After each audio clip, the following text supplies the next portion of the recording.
What kind of woman runs into a burning car to save a stranger, then disappears without leaving her name? That question haunted billionaire Logan Walker as he lay in a hospital bed. His ribs fractured his mind, replaying the explosion that should have ended his life. Just days before he was told he could never have children, his empire meant nothing. His legacy was dead, and in a moment of despair, he didn't care if he lived or died. But then she appeared soaked in rain eyes, fierce with determination, arms bleeding as she dragged him from fire to safety. She didn't ask who he was. She didn't hesitate. And when sirens came, she simply vanished. Who was she? Why did she risk everything for a man she'd never met?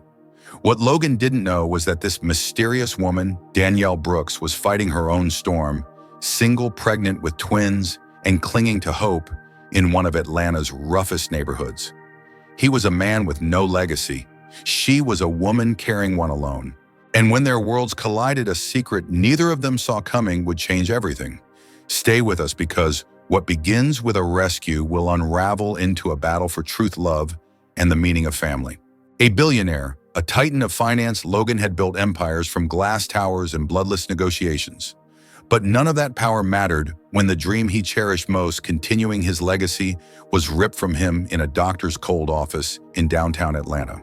That evening, as rain pounded against the windshield of his silver Bentley, Logan didn't see the road.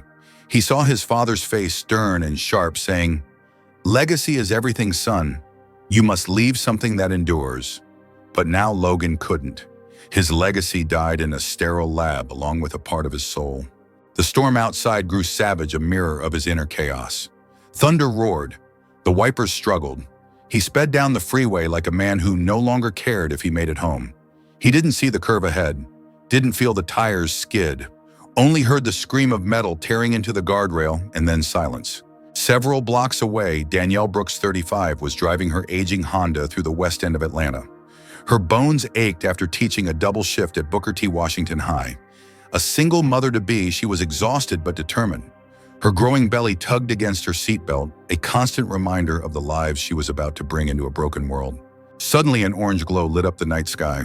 A car was upside down on the bridge, flames dancing across shattered glass.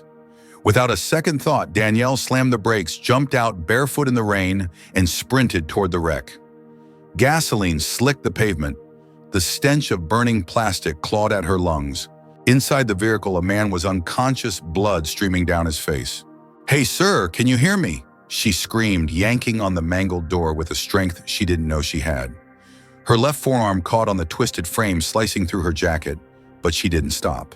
The man didn't move. The fire inched closer.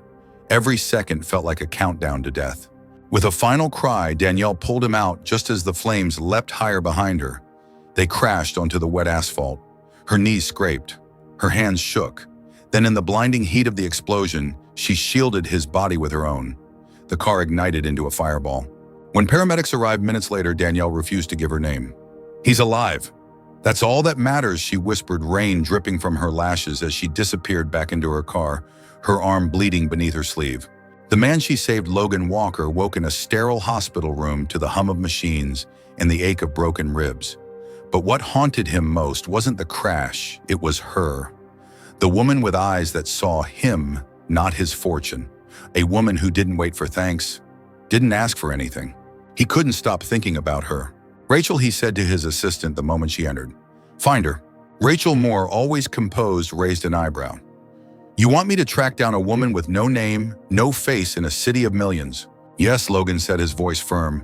"Start with police reports, EMT logs, security footage, whatever it takes." 2 days later, Rachel returned with a thin manila folder. "Her name's Danielle Brooks, lives in the West End, high school teacher, pregnant twins, no criminal record, no debts. She also runs a nonprofit community center for at-risk teens. And," Rachel hesitated, "she left the hospital without even registering. She didn't want to be identified." Logan stared at the photo inside the file, Danielle standing in front of a row of teenagers, her hand on a boy's shoulder. She was smiling, a warm, selfless smile, a smile that didn't belong in his cold world. He was supposed to thank her, just that, but something in his chest twisted. At that very moment across the city, Danielle sat alone in her apartment, her swollen feet resting on a stool, her hand brushing her belly. The twins kicked gently, as if reminding her they were listening. "I did the right thing," she whispered. "I'd do it again." But her mind wandered. Who was that man? Why couldn't she stop thinking about his eyes full of pain? Why did holding his hand in that moment feel familiar? She shook the thought away. She had no time for men, especially not mysterious ones she pulled out of burning Bentleys. But fate wasn't done. The next morning, as Danielle poured coffee into a chipped mug, her phone buzzed with a message. "Miss Brooks, my name is Rachel Moore. I'm reaching out on behalf of Mr. Logan Walker. He would like to meet you for a proper thank you. No obligations, no publicity. Just coffee if you're open to it." Danielle stared at the screen. Logan Walker. The Mashian Tanasun. Logan Walker. Her heart skipped. This wasn't just a thank you. This was a door she wasn't sure she was ready to open. And yet, she replied, "One coffee, no photos, no press, that's all." But she had no idea that saying yes would change everything. The man she saved wasn't just a billionaire. He was a man with no legacy, and the children growing in her womb. They were about to become the key to a truth no one could see coming. Forgive me for stopping the story here, but I promise you it only gets more intense from here on out. What would you do if you saved someone only to realize they might need more than just their life back? And can two people from two completely different worlds ever truly understand each other? Let me know in the comments where you're watching from, and if this story moved, you drop a like and send some love. Your support keeps these stories alive. Danielle Brooks almost didn't show up.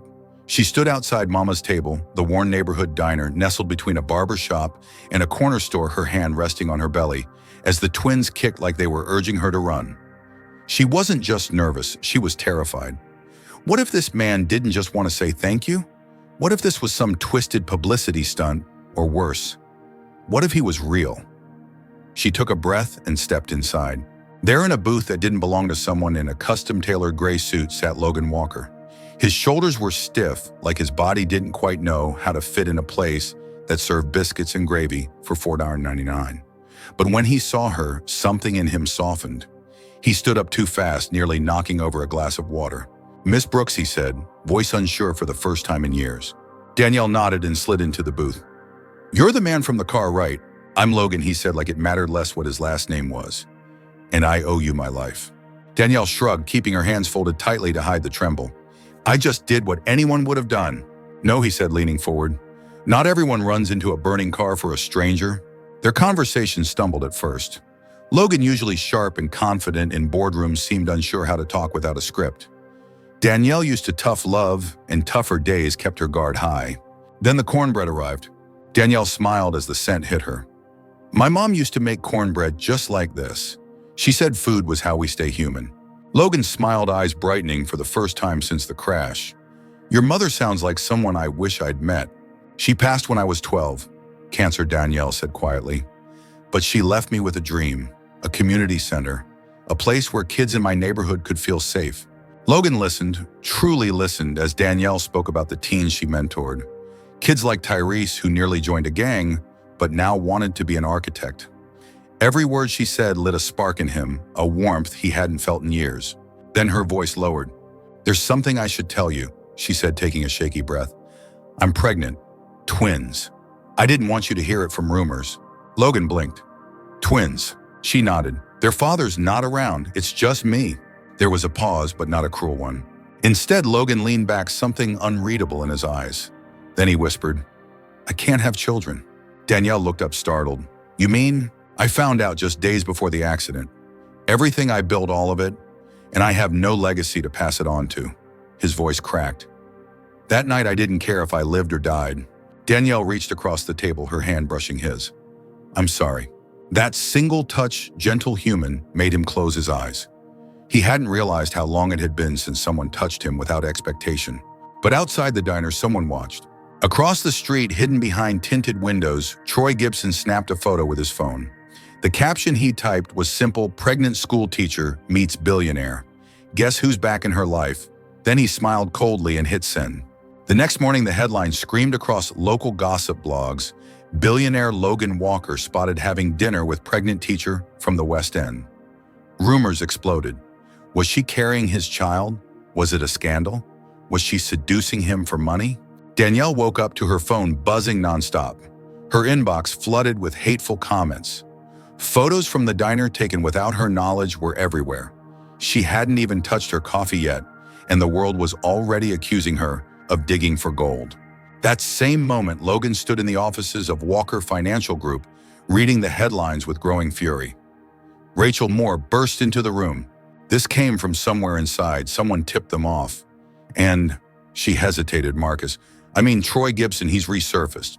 Troy, Logan said, the father of her babies. Rachel nodded. He's making noise online. He tagged a few influencers. He's painting himself as a victim. Logan slammed his fist on the table. He left her. He doesn't get to come back now and play saint. Meanwhile, Danielle faced her own hell. At the school, a parent pulled her aside. Miss Brooks, I don't mean to pry, but some of us are worried about the kids. All this press, it's a distraction. Danielle's throat tightened. My personal life has nothing to do with my teaching. I'm sure the woman said insincerely, but perception matters. Danielle walked out of the building shaking. Her stomach twisted, not from the pregnancy, but from the weight of judgment. By noon, Logan was at the community center. He found Danielle sitting alone in the library, surrounded by unopened mail and a half-eaten lunch. I'm sorry, he said, voice low. This is my world, and I dragged you into it. Danielle looked at him, eyes red. I thought I was invisible to people like you, but now I'm too visible, and for all the wrong reasons. You shouldn't be punished for saving someone's life, Logan said. Danielle stood, her arms crossed over her stomach protectively. I just wanted to protect my kids. Now, I'm scared I can't. Logan stepped closer. Then let me help. I don't need saving, she snapped. I need peace. I know he said softer now, but peace is something we'll have to fight for. She turned her back to him. I'll be at the school tomorrow, Logan said before leaving. To tell the truth, publicly. She didn't respond, but her eyes followed him as he walked out the door. Outside, someone was waiting in the shadows. Troy Gibson, watching, recording, and he had a plan. Forgive me for stopping the story here, but I promise what happens next will shake the foundation of both their lives. Do you think Logan standing up for Danielle publicly will help or make things worse? And what would you do if your past returned with a smile but a knife behind its back? Let me know in the comments where you're watching from, and if you're still with us, please drop a like to support this story. Your love keeps it going. The press conference wasn't held in some corporate skyscraper with marble floors and blinding chandeliers. It happened in the courtyard of the West End Community Center, where cracked pavement met chalk drawings and kids' laughter echoed off graffiti-covered walls. Danielle stood at the podium, her hands trembling, not from fear of the crowd, but from the weight of everything riding on this moment. Her belly was heavy, the twins kicking softly as if reminding her they were listening. Do it for them. Logan stood beside her, dressed simply in jeans and a button-down shirt, nothing about him screaming billionaire, but his presence was solid, unwavering. He wasn't here as the CEO of Walker Financial. He was here as a man who had nearly lost his life and now found something worth living for. Danielle took a breath, then she spoke. My name is Danielle Brooks. I'm a teacher. I'm a mentor. I run this community center. And yes, I'm the woman who pulled Logan Walker out of a burning car. Not because I knew who he was, but because it was the right thing to do. The crowd was silent. I didn't want cameras, I didn't want headlines, and I didn't want judgment. But I got all three. People have called me names. They've questioned my worth, my intentions, my motherhood. But I'm not ashamed. I stand here today because truth matters. And love, real love, needs no permission. She stepped back. Logan stepped forward. I've spent my life chasing power, he said, scanning the crowd. I thought legacy meant money and buildings with my name etched in stone. But when I was trapped in that wreckage, all of that meant nothing. She saved my life, not just from the fire, but from myself. He turned to Danielle, his voice soft. I didn't just fall for the woman who risked her life for mine. I fell for the woman who fights for kids no one else sees. I fell for her strength, her heart, and yes, for her babies too. The press murmured. A reporter shouted, "Are you claiming her twins as your own?" Logan smiled. I may not have created them, but I choose them. And I choose her. Gasps rippled, cameras flashed, but Danielle didn't flinch. She stepped back to the mic. Those children have a father now, one who didn't run away, but ran toward us. And just like that, the narrative changed. Support poured in. Parents who once doubted her apologized. Donations to the center spiked. Even Vanessa Walker, Logan's once distant sister, came forward publicly with a rare statement, "I was wrong." Danielle Brooks is exactly the kind of woman our family needs. But not everyone was done fighting.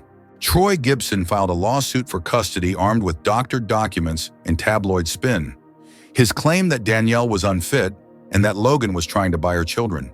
Logan's legal team dug deep, and they found everything. Old arrest records, gambling debts, a string of women who told eerily similar stories. When the court date arrived, Troy didn't even show.